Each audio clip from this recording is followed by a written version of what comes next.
oportunidades, você sabe, eu sempre estou te lembrando para você trabalhar com empresas, né, na consultoria, que não é uma relação de empregada, não é uma relação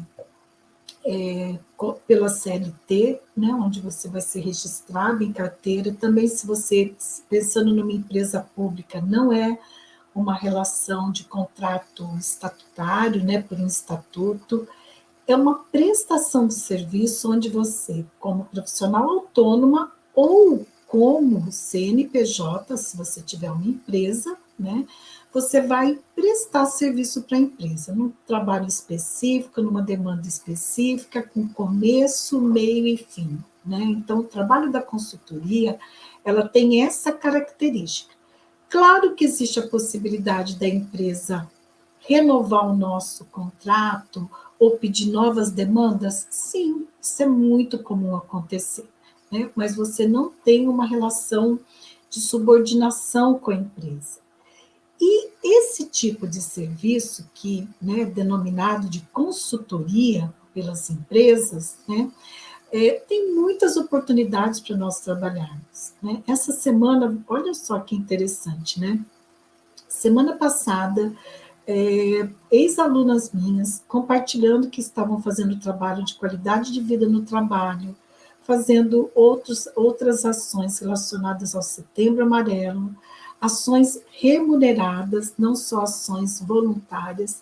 Essa semana também eu postei várias ações aí de alunas, ex-alunas, né, com trabalhos que estão realizando. Então, a qualidade de vida no trabalho é um tema que vem cada vez mais, né, sendo exigida aí pelas empresas, as empresas querendo fazer ações nesse sentido.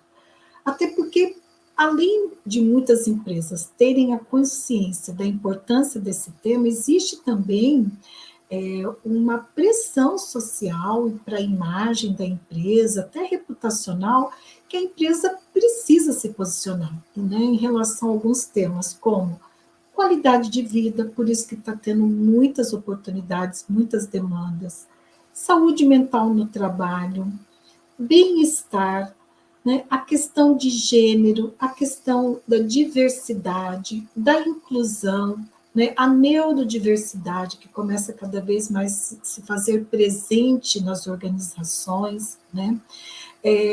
Também muito presente nas organizações demandas, isso já faz anos, né? De treinamento e desenvolvimento de pessoas, né? Como eu sempre lembro de vocês, as empresas precisam desenvolver suas equipes, principalmente suas lideranças, né? Tem alguns temas que são muito pedidos e demandados, por quê? Por exemplo, né, comunicação. Ontem eu estava fazendo uma pesquisa para uma palestra e eu detectei um dado assim, que a ABERJ, Associação Brasileira de Jornalismo, ela fez um levantamento com as empresas, né, no Brasil o ano passado, e detectou que 75% das empresas têm problemas de comunicação interna e têm dificuldade de engajarem os seus líderes para serem comunicadores, né, daquilo que a empresa precisa atingir, fazer, enfim. Então, olha só que interessante, né? Tem temas para você trabalhar na área de treinamento e desenvolvimento, como, por exemplo, comunicação, que tem muita demanda, não é só porque tem a demanda porque está na moda, porque a empresa quer fazer bonito no mercado. Não, porque é uma necessidade da empresa, né? Nós, seres humanos, né, estamos constantemente nos desafiando em relação aos processos de comunicação. Então, quando você vai para dentro da empresa, isso vai se fazer presente também, né? Então, olha só que interessante, né? É um cenário, então, onde eu vejo muitas colegas falando desse receio de começar na consultoria, porque acha que não vai dar conta, né? Que é natural, né? Porque toda situação nova a gente fica mesmo com receio de enfrentar, né? Porque vai demandar novas competências e desenvolver novas competências, né? Aquilo que eu sempre lembro aqui, né? vai sim exigir que você adquira novos conhecimentos, que você desenvolva novas habilidades, que é o saber fazer, que você tenha novas atitudes, né? Como toda situação nova, né? Quem não é mãe e está grávida e vai se tornar mãe, também vai ser um desafio, também vai passar pela cabeça dela, pelo menos na minha cabeça passou quando eu estava grávida do Leonardo, né? Será que eu vou dar conta de ser mãe? Será que eu vou dar conta de cuidar do Leonardo? Enfim. Então, toda situação nova vai gerar esse questionamento, né? Natural.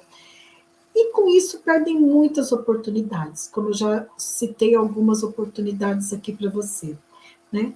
Mas lembra, né? O que eu quero lembrar para você? Que a psicologia, né, todas nós aqui somos, né, graduadas em psicologia.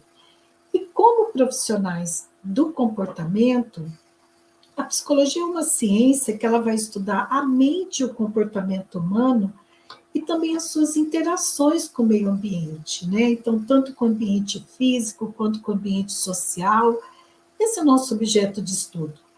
E claro que, né, sendo esse o objetivo da psicologia, né, eu até anotei aqui para não esquecer, o que nós, enquanto profissionais de psicologia, quando nós estamos dentro das empresas, nós podemos ajudar as empresas, né, já que nós somos profissionais que estudamos o comportamento humano. E aí, no contexto do trabalho, no contexto das organizações, nós podemos ajudar as organizações, né, com o nosso conhecimento, para fazer um diagnóstico organizacional, para ajudar a empresa a compreender, né, assim, o que está acontecendo ali na empresa, explicar também alguns fenômenos que acontecem dentro da empresa. Por exemplo, se a empresa passa por um processo de mudança de diretoria. Eu já vivenciei isso algumas vezes, né? Eu era gestora e mesmo como também consultora, às vezes tem essa demanda, né? Olha, vai ter uma mudança de diretoria, de gestor, né? A gente precisa preparar a equipe. E às vezes a equipe fica resistente em relação a essa nova diretoria. E podem até começar a utilizar de manobras de resistências, né, como sabotagem, boicote, né, entre outras manobras de resistência. Então, nós, enquanto psicólogos, podemos ajudar essa organização a diagnosticar o porquê, né, o que está acontecendo ali naquele ambiente de trabalho, ajudar a empresa a compreender o que está acontecendo e também explicar e orientar essa empresa no sentido de que mudanças são necessárias, né, ali para poder alterar esse ambiente. Porque, com certeza, isso está refletindo, né, quando tem uma resistência, por exemplo, em relação a uma diretoria, a um gestor. Está refletindo no clima organizacional, está refletindo nos resultados, está refletindo antes do clima, né, nas relações, que daí o clima é resultado, né, das relações também que acontecem nesse ambiente de trabalho. Então, veja, olha quantas possibilidades que nós temos para poder ajudar as empresas com o nosso conhecimento da psicologia. E muitas vezes eu vejo que as colegas psicólogas esquecem disso, achando que trabalhar na consultoria vai ser algo tão inusitado no sentido de que, meu Deus, né, eu não vou dar conta, é um outro mundo, um outro universo. Sim, é diferente. Se você atende em clínica, se você atende numa escola, se você atende num outro contexto. Mas o teu conhecimento você vai adequar àquele ambiente. Então, é algo totalmente possível, né? Eu tenho algumas ex-alunas e alunas também que já estão aí fazendo a caminhada delas, né? Que vêm da área clínica, que não tinha nem experiências com organização. Né? Uma que eu gosto de citar o exemplo dela, porque ela já me autorizou que eu cite, né? Ela já fez live aqui comigo, ela já deu depoimento, né? Então eu estou autorizada a falar, né? É a Michele Varela, né? A psicóloga. A Michele, ela é servidora pública, ela mora em Juazeiro do Norte, no Ceará. Ela não tinha experiência com empresas e ela escolheu, né, fazer a formação psicólogas consultoras, trabalhar com empresas, e num mês a Michele fechou 3 contratos dentro daquela área que ela se sentia à vontade. A Michele comentou até numa das lives que nós fizemos juntas que ela tinha medo de chegar nos empresários, né, de conversar com os empresários, de apresentar o trabalho dela. E o que fez ela perder esse medo? Né? Ela desenvolveu competências para poder enfrentar essas situações. Ela desenvolveu competências, né, por meio de um método para poder realizar a consultoria, mesmo não tendo experiência com empresas. Então, é totalmente possível. E aí, o que a Michele fez? Ela foi num nicho, né, foi num público-alvo, onde ela se sentia mais à vontade, onde ela percebeu que ela poderia sim contribuir, né, que era o nicho de mulheres empresárias. Então, aí ela fechou, né? É bem interessante, porque aí ela começa a fazer um trabalho de mentoria com essa mulher empresária, mas antes disso ela começou a fazer processos de seleção para as equipes dessas mulheres empresárias. Então, faz o processo de seleção, é super bem avaliado o processo, depois ela vai para a mentoria dessas mulheres empresárias, depois da mentoria com as mulheres empresárias que vão conhecendo o trabalho dela, ela vai fazer o workshop de desenvolvimento de equipes com as equipes dessas mulheres empresárias